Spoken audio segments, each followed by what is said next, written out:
The movie kicks off in the scorching desert of New Mexico, right on the U.S.-Mexico border. We're told that back in 1945, the U.S. government conducted secret nuclear tests in that exact area, but they completely covered up the aftermath. Then we jump to a group of scientists exploring the place. Everything seems quiet until out of nowhere, a man drenched in blood stumbles toward them, only to be attacked by some bizarre creature. Within seconds, it wipes out the whole team, drags their bodies away with chains, like animals, and disappears. Next, we see real footage of those old nuclear tests, and the film leans into the idea that this story is based on real events. The experiments supposedly caused terrifying mutations in humans. Creepy already, right? Now we meet a guy living alone in the desert. He owns a tiny gas station with a mini-mart, and he's clearly searching for a girl named Ruby, asking around, calling out her name, but getting no response. Eventually, he reaches an abandoned mine and calls into the darkness, but again, no one answers. He heads back to his place, only to find a mysterious bag left at his doorstep. When he opens it,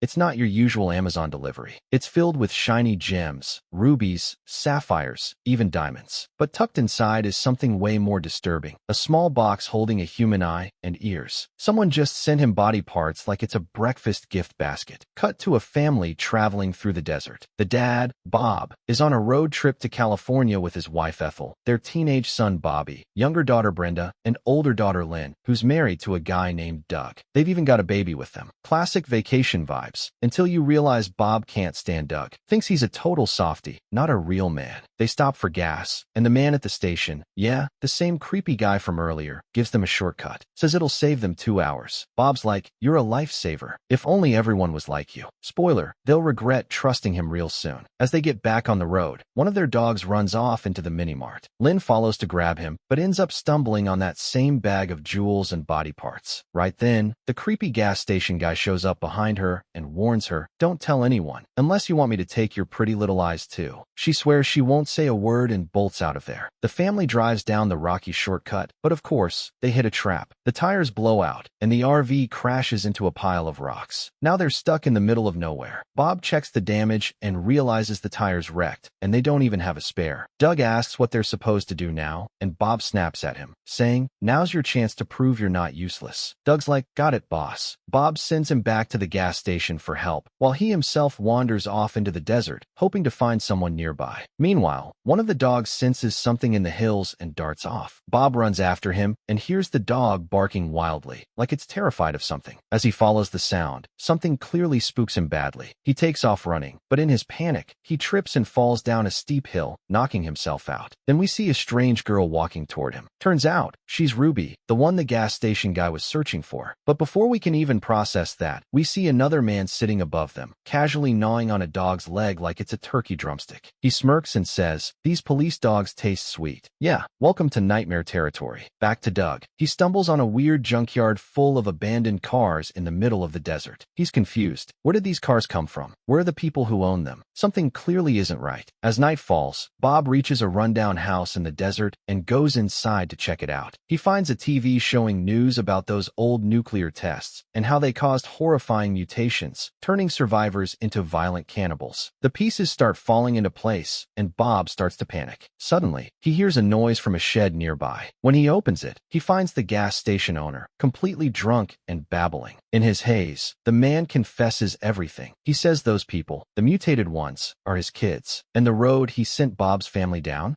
It leads straight to their territory. He admits he's been luring travelers there for years, sending his mutant kids fresh victims in exchange for the loot they collect. Bob is horrified and calls him a monster. The guy snaps back, "Watch your mouth. They're good kids." Then, out of nowhere, he pulls a gun and ends his own life. Right then, Bob hears a voice calling, "Dad," and he realizes he's surrounded. He bolts for the RV, but before he can make it, something hits the windshield, and everything goes black. Ruby is now beside Bobby, trying to help him wake up. Once he comes to, she leads him back to his family. They're relieved to see him, but ask what happened to him. He lies and says he just fell and hit his face. No need to scare them, right? They ask about Bob and Doug, and Bobby says they're still out there. Just then, Doug returns and says the road is blocked and something seriously wrong. He found abandoned abandoned cars, and no sign of their owners. Everyone starts to freak out, especially the girls, who are terrified something might have happened to their dad. While they're panicking, Bobby hears a strange noise outside and goes to check it out. Shaken, he finally tells the family the truth. He found their dog dead, cut open like someone had eaten it. Doug is horrified and asks about the second dog. Bobby says he's still in the RV. That's when they all turn and see their father burning in the distance. He's tied up and on fire, and they're too far away to reach him in time. The girls scream and try to help, but there's no water, no way to save him. They're helpless, and while they're distracted, two of the cannibals sneak into the RV. Brenda, who had fallen asleep inside, wakes up to find one of them right in front of her. He leans in with a grin and says, "Relax, crazy girl. I just want a tiny bite." Meanwhile, her family is outside, still desperately trying to save their father, completely unaware of the nightmare unfolding behind them. Back at the RV, Lynn suddenly realizes there's someone inside. She rushes in and freezes. One of the mutants is holding her baby. Instinct kicks in, and she grabs something nearby and smacks him, trying to save her child. But things take a dark turn fast. Another mutant pulls a gun and threatens to shoot the baby if she doesn't stop. In a panic, she begs him, "Please, take me instead. Just don't hurt her." Right then, Ethel, the mom, storms in, but before she can do anything, they shoot her. Lynn tries to fight back again, but she gets shot too. And just when you think it's over, they grab Brenda next, planning to kill her as well. But thankfully, the gun runs out of bullets. The baby gets taken, and the attackers leave Brenda alive, barely. Doug and Bobby come running back, but it's too late. Doug walks into the RV and is hit with the worst sight imaginable. His wife and mother-in-law are dead, and his baby girl is gone. Somewhere not far, one of the mutants is up on a hill, watching it all and talking to someone on a radio. But out of nowhere, the family dog leaps out and attacks him, tearing him to pieces. Doug hears the commotion, finds the body, and discovers a walkie-talkie still clutched in the mutant's severed hand. Then he hears his baby's voice over the radio. She's still alive. He hears one of the mutants say they're planning to kill all of them. Doug doesn't even hesitate. He tells Bobby, "Look after Brenda. I'm going to get my daughter back." And the next morning, he heads out with the dog by his side, who can track the baby's scent. Meanwhile, back at the RV, Brenda lights a tire on fire to create a smoke signal, hoping someone might see it. Then she and Bobby gently move the bodies of their mom and sister into another car. Cut to Doug. He's finally reached the mutants' territory. He creeps through the area until he hears the sound of a baby crying. He hides the dog in an old car for safety and starts sneaking through the place, completely on edge. He inches past a hulking mutant sleeping in a chair, moving as quietly as possible. Eventually, he makes it to the baby. She spots his reflection in the old TV screen just before he lifts her up, ready to escape. But just as he's about to leave, he trips and blacks out. When he wakes up, he's inside some kind of freezer, surrounded by dead bodies. He manages to break out, but not before facing yet another mutant, this one in a wheelchair. The mutant tells Doug that humans are to blame for everything, that nuclear testing turned them into monsters, and now the rest of humanity has to pay. Doug doesn't care. He just wants his daughter back. Suddenly, another mutant attacks him. Doug grabs a screwdriver and says, "Take one more step and I swear I'll use this." The mutant mocks him, saying, "What are you gonna do? Fix a washing machine." That's when Doug stabs him in the knee, grabs an axe, and finishes the job. He moves deeper into the camp and takes down another mutant who tries to ambush him. He's not stopping until he gets his daughter. Meanwhile, another mutant is getting ready to kill the baby. He lifts the blanket and finds a pig. Surprise, Ruby, yep, the same strange girl from earlier, swapped the baby out and took her to return her safely to her dad. Ruby's the only one of them who still has a heart. She finds Doug and gives him the baby. At first, he's suspicious, but he quickly realizes she's trying to help. Just then, another mutant attacks. Doug fights back hard, knocks him out with a rifle, and clutches his baby like he's never letting go again. But of course, it's not over yet. The mutant gets back up and grabs the gun. Before he can fire, Ruby tackles him, and they both go flying. The fall kills them both. Ruby gave her life to save the baby. Elsewhere, Bobby and Brenda see one of the mutants dragging their mom's body from the car, and yeah, it's awful. He starts eating her right in front of them. That's it. They've had enough. They come up with a plan. Brenda lures the mutant into chasing her while Bobby circles back to the car, opens the gas tanks, and sets a trap. Once the mutant gets close, they dive out the window, and boom, the car explodes. That was the last of them. Finally, Doug makes it back with the baby and the dog. They're all overwhelmed, hugging each other, barely believing they survived. But just when things seem calm, the camera zooms out, and we see someone watching them from a distance. Another mutant. And that's how the first part ends. But before we get into part 2, here's what we find out. Doug and the rest of the survivors made it out and reported everything to the military. 2 weeks later, later, the government sends in a group of scientists to investigate the area and confirm whether these cannibals